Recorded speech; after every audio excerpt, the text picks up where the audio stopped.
Hello everyone, how are you all? In today's lecture, we will discuss about the laws and the rights you need to know before dealing with police. So as you are aware that the police department is responsible for upholding law and order in communities and preserving public safety as well as protecting its reputation. The preamble of Indian Constitution clearly shows that no one is above the law. Police officers are also unlikely to exercise excessive control or abuse their authority to threaten people in gab of undertaking an investigation. Police are one of society's most significant organizations, and the cops happen to be the government's most prominent leaders. In an hour of risk, threat, disaster, and challenge, when a resident does not know what to do and how to contact, it happens that the police department and the policemen are the most appropriate and available unit and individual to him. Police are expected to be any society's most accessible, interactive, and dynamic organization. On the one hand, their position, responsibilities, and duties within society are normal to be varied, and on the other, difficult. Broadly speaking, police main responsibilities are law keeping and order keeping. However, there are numerous ramifications of these two duties, resulting in a large inventory of the police organization's duties, functions, powers, roles, and responsibilities, vesting varied powers in the hands of police, while, on the other hand, it is necessary to carry out their duties leaves the door to misuse and hence human rights violation. Article 21 of the Indian Constitution gives the lives of imprisoned, under trials, and accused people hope. These citizens ought to be treated humanely and in the way prescribed by the statute. Now let's discuss what are the rights to a person before he/she deals with police. Number 1. Section 29 of the Indian Police Act 1861 states that if a person is at the end of the misconduct due to the police officer's omission of duty, the officer may be punished with up to 3 months imprisonment and up to 3 months salary penalty. Police Complaint Authority (PCA) was formed in 2006 for managing police complaints and improving the police system's framework and way of operating. If there is a case of serious wrongdoing, the police officer may be found responsible. Anybody who has experienced police brutality will lodge a lawsuit with PCA. The court have explicitly given rules specifying that during the inquiry, a police officer cannot intimidate people and must write down minutes of the inquiry in the station log or the daily journal. Only if the information does not reveal a cognizable offense and to the extent of finding the recognizability of a crime alone can preliminary inquiry be conducted. If a cognizable offense is revealed in the document, the police must file an FIR, so they can not obstruct the operation under the pretext of the preliminary investigation. Where a police officer fails to file an FIR, the informant can send the details to the police superintendent in writing. The witness or the perpetrator can even file with the magistrate his or her case.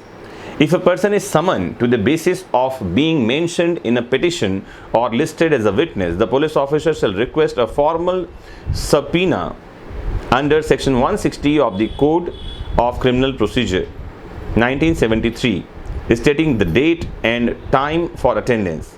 It's also suggested that an advocate can join you if you go to the police department to lodge a lawsuit against a police officer. During the event of police detention, there are two records you need to know about: search memo and detention memo. An inspection memo is important because it states how you look like before being locked up and if you have any injuries before being locked up or not, so you won't get injured during the investigation. Memo of detention has clear details about the incident, including witness names, and there are no lies heard by the police perspective. Now let's talk about rights of an arrested person. Section 46 of CRPC contemplates forms of detention.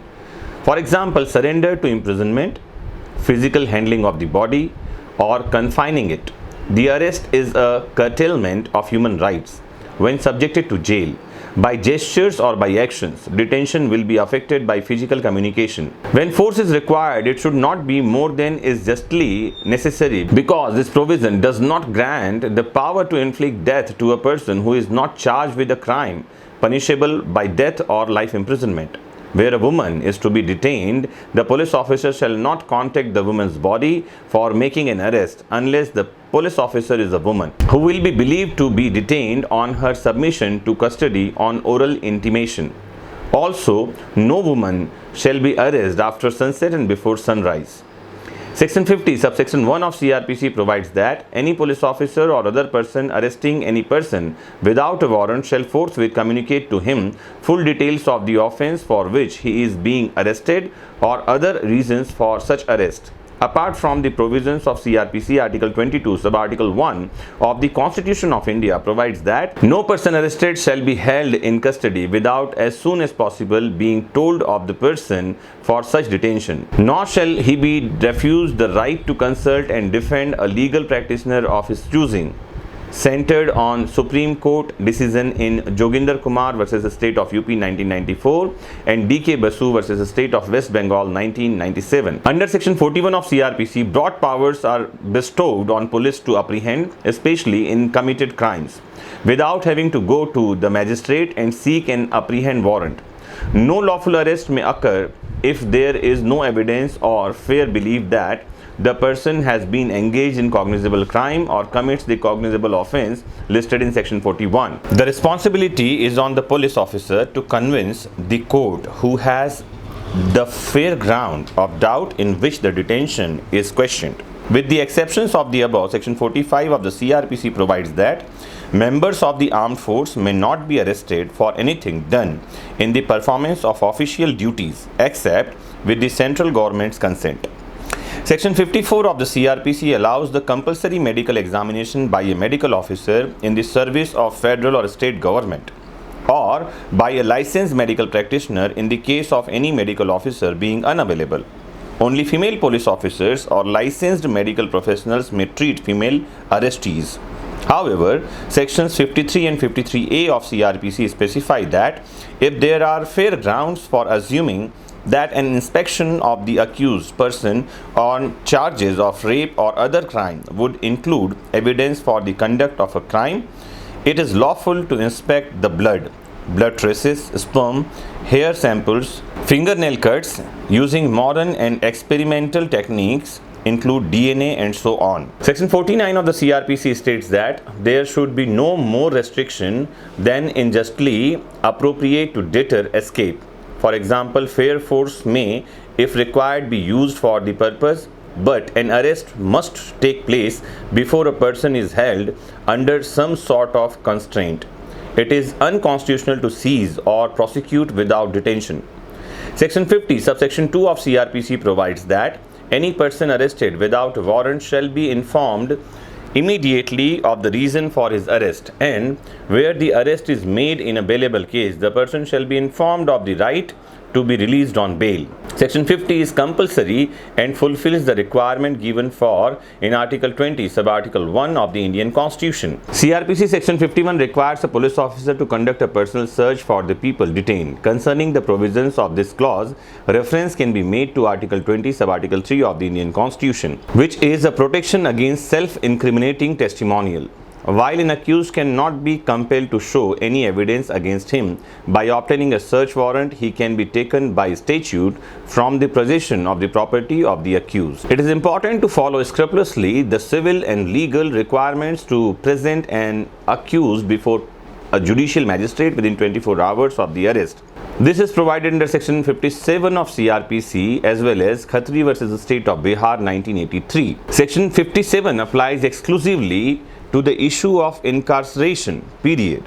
The intention is to bring the accused with the least delay to a competent magistrate to try or commit. The right to be released from police custody by being taken before a magistrate is essential to avoid apprehension and imprisonment with a view to obtaining evidence or as a way of forcing individuals to give information. So my dear friends, after this brief lecture, I hope you all are aware with your rights and the laws before dealing with a police officer. Know your rights and keep learning the law, because knowledge is power. And most importantly, stay connected with your favorite platform, Vedic Shiksha. Have a nice time.